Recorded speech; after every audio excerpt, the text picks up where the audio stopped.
The attack on the London Underground was unprecedented, and no one knew what might happen next. The entire tube network was evacuated and shut down for the rest of the day. Emergency, do not travel to central London. In London, the whole network's closed and trains. Police took control of the stations directly affected by the blasts: Aldgate, Edgware Road, King's Cross St Pancras and Russell Square. They were declared crime scenes subject to intense forensic examination. Tube bosses faced a massive recovery and repair operation once the police had finished their work. They also had to instill confidence in their own staff. London Underground workers such as Mohammed Jamil at Edgware Road were the first down the tunnels to rescue passengers. I have never witnessed such a carnage in my life. It was terrible. And I hope to God that it never happen again. I don't want to see it. After the tragic events on the morning of 7/7, tube bosses were determined that the best response was to work all night and run as many trains as possible the next morning. Good to use the night, man. You're going to help me open up in the morning then, are you? Smashing. How are you? You okay? Phil O'Hare is the performance manager of the Central Line. He's got to make sure that every single train is thoroughly checked overnight for anything suspicious. He's then got to persuade some train drivers, who are understandably nervous, to start work as usual the next morning. Dave, it's Phil. Dave, what are your plans for the rest of the evening? Are you around for a while now? Hang on, Mike. Cassius, I want you to take the two duty managers to Mile End. In that I trust. It's just trying to convince the drivers. Well, no matter what, Dave, I'll get you home if I have to carry you on me back. The key things we need to get done between now and tomorrow. One, we need to get all of these trains back. Then we need to make sure that we've got our supervisors in place. And then we've got to make sure we open a service in the morning.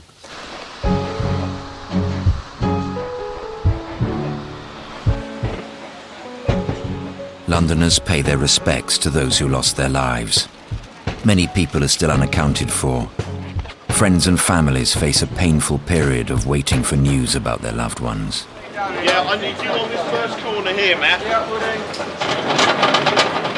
Teams of engineers are beginning the recovery process. The morning rush hour at Bond Street is quieter than usual. Phil O'Hare has been up most of the night. We pulled it off, you know, we started up with a full service this morning with all our station staff in place, with all our train operators in place.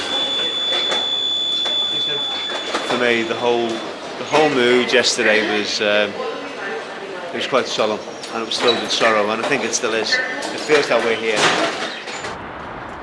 London Underground managed to get 85% of the service up and running. Everyone at the Network Control Centre is especially vigilant. Operations Manager Andy Hogg knows there's a new climate of suspicion and fear. Yep. People are nervous. People are nervous. Staff are nervous. Police are nervous. We're all nervous. You know, we see something and we give it, whereas we wouldn't give it a second glance before. You're looking at it now thinking, Oliver, it's Andy. Right, according to the police, yes, it was a suspicious gentleman with a rucksack who's boarded up Putney Bridge. The only thing I've got left now, really, to be honest with you, is trust in those who are closer to the intelligence than I am. And from that trust, I've got to try and build my own confidence and build the confidence back into my staff. And through doing that, you know, when customers see us visible, I hope it will build the confidence back in the customers. A few days after 7/7, Mohammed Jamil returned to work. Until the forensic work at Edgware Road is completed, the train removed and the damage in the tunnel repaired, he'll have to work at another station.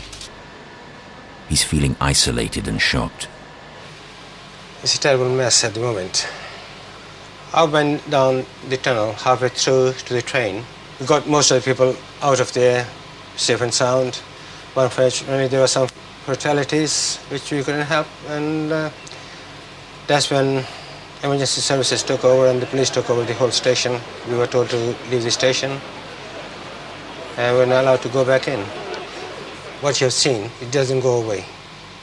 It's only time which might heal, but not counselling, I doubt it. Again, when the time goes by, the wounds heal. But this will take a long time to heal.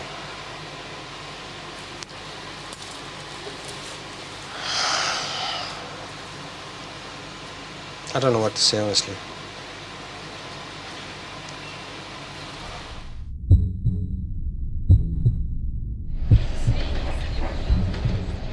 Senior managers at London Underground have the task of assessing the damage caused by the bombs and coordinating repairs. But before the damaged trains can be moved and the tunnels repaired, they have to ensure the sites are structurally safe for forensic experts. Howard Collins has been appointed to lead the recovery process. He's analysing exactly what happened at Aldgate. This is the incident train. There were a number of trapped trains in the area at the time. The Metropolitan train was just coming out of Aldgate at the time. In fact, the blast of the bomb obviously marks a certain point, but the train continues on. So the damaged train was something like 80 or 90 metres from the site itself. So in effect what you've got is sort of two major incidents to manage, where the bomb occurred and then when the train ended up. And that was 204. This is train 204. As it stands, just after the incident, you can see the damage in the middle of the car. This was coming towards Aldgate station from Liverpool Street. 3 train operators were just finishing their break at Aldgate that morning. Paul Hawkins was on the incident platform when the bomb went off. Large bang, knocked me off my feet. I felt pressure wave coming out of the tunnel at me. Birds droppings and paint coming off the roof. And then just silence is sort of the next thing I remember for a few seconds. In fact, it was eerily quiet down there. I was conscious or aware of the fact that something was at my feet, which I thought was just debris, and went to step over and I looked down and it was a body across my path. So I stepped over that, but as I did so, I looked around and there were other bodies laying over the track and parts of bodies. There were 7 or 8 train operators in the area who provided that first level of support. They were immediately on site. You know, these were people who were like captains of their ship, did not want to leave until everyone was safe and off those trains. These train operators were off work after their ordeal. They're now returning to work and are gradually getting used to being in a cab again with other operators. The day will come when I'm on my own in the cab and you're concentrating on what you're doing, but obviously your mind does wander, and I'll have to see. You know, I mean, only I'll know if I'm ready and when I'm ready to actually be out there on my own. But I feel, you know, it won't be long. Within a week, most of the carriages from the incident train between King's Cross and Russell Square have been removed from the tunnel. Ram Patel is the station supervisor at King's Cross. There's platform number 5, Piccadilly westbound. This is third car from the front. There's two cars still in the tunnel. Yeah? And this is the end of the third car. Can you see that all the back there? Quite a few bags and everything lying there. I don't know when they're going to remove that train from here, but it will be there for a while.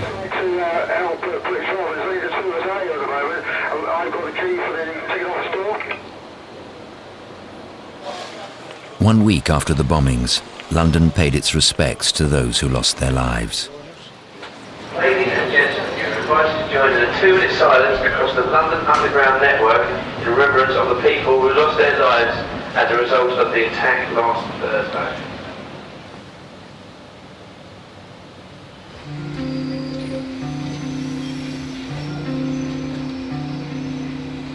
Major breakthroughs for the recovery team occurred over the next few days. Police completed their forensic work at Aldgate Station and handed control of the site back to London Underground. This meant that engineers could start work on repairs. At Edgware Road, the incident train had been moved from the tunnel to the platform, ready to be craned away for further forensic examination. Howard Collins is on the platform at Edgware Road. What they did was, obviously the damaged train was down here. It was of 6 carriages, but they only wanted to remove 1 carriage, and it was too damaged to take by rail. I was standing on the roof over there of the station building, And then this crane arrived all the way from Scotland. It's the biggest thing I've ever seen in my life. 17 hours to set it up, and then 9:30, I think it was, 10 o'clock on the Tuesday, we all solemnly watched this thing go up, and it was tested and lifted about a foot from the ground. Officers checked underneath it, make sure it was all wrapped correctly, and then went up, out, it moved a little bit, over that wall, over the hoardings, and down onto a low loader. And it looked so easy, but we know it was difficult, and on the low loader and away, and it was gone by about 1 o'clock once they strapped it all down, and that was gone.